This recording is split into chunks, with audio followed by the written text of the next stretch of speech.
The story of Vault 11's descent is pieced together through fragments. Terminal logs scattered through silent halls, discovered in 2281 by those who dared to enter. From the remnants, a picture emerges of a community that did not question, at least not at first. They believed wholly, and without doubt, that the computer's decree was absolute. One life every year, or else they would all perish. To ease the unbearable weight of choice, the dwellers turned to democracy. Elections were held annually, not to select a leader, but a victim. The chosen would assume the title of overseer, serving for a single year, knowing that when their term ended, they would walk into the execution chamber and never return. It was a grotesque parody of governance. Politics wielded as a weapon of death. Of all the residents, only the first overseer entered the vault aware of what the computer would demand. When the truth was revealed after the blast door sealed, outrage swept through the population. They felt betrayed, trapped, condemned, and furious at the man who had hidden such knowledge. And so when the time came to select the first sacrifice, their choice was unanimous. The overseer himself was forced into the chamber, the first of many to die in Vault 11's cruel cycle. For 16 long years, the grim ritual continued.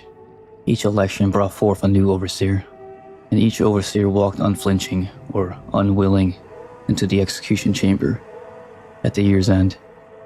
From 2077 until 2093, the cycle of death became the rhythm of life in Vault 11. Its people clinging to the belief that the sacrifice was for survival. But survival soon twisted into politics.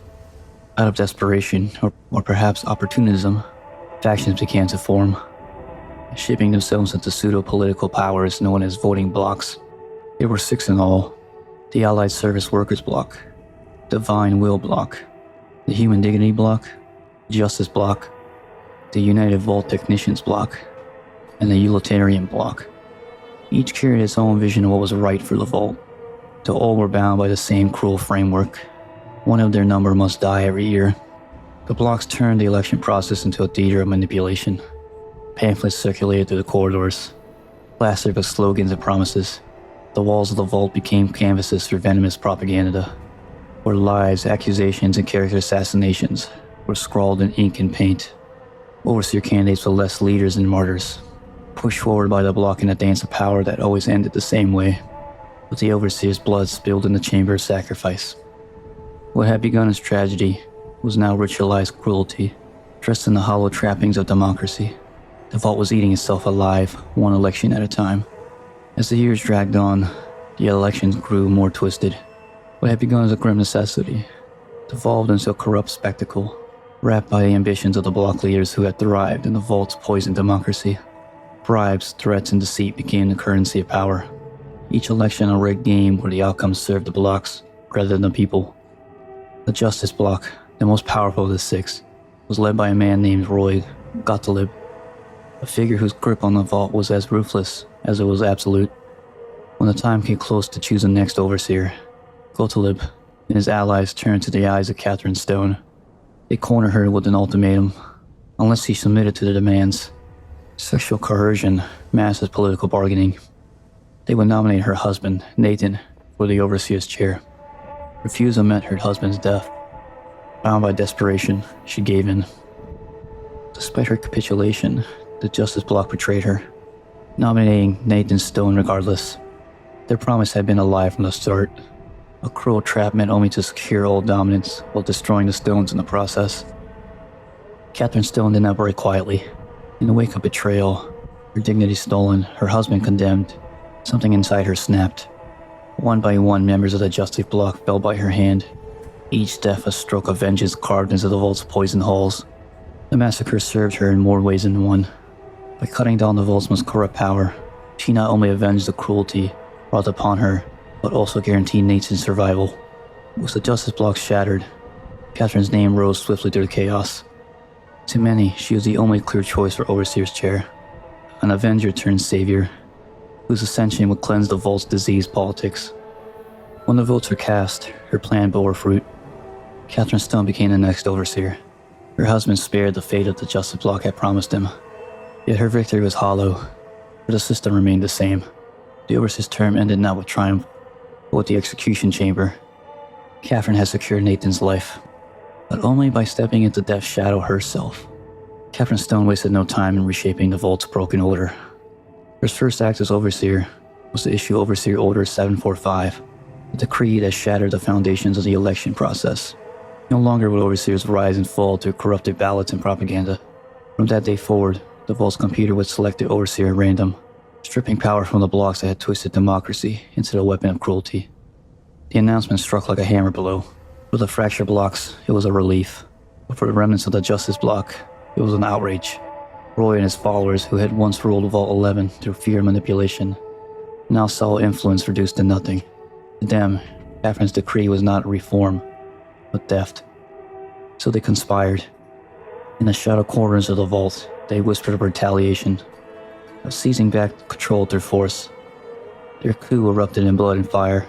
Gunfire rattled through steel corridors that had already borne too much death. The rebellion tore through what remained of Vault 11's population, neighbors and families killing one another in a last frenzy of desperation. When the smoke cleared, the grand experiment had claimed nearly all the subjects.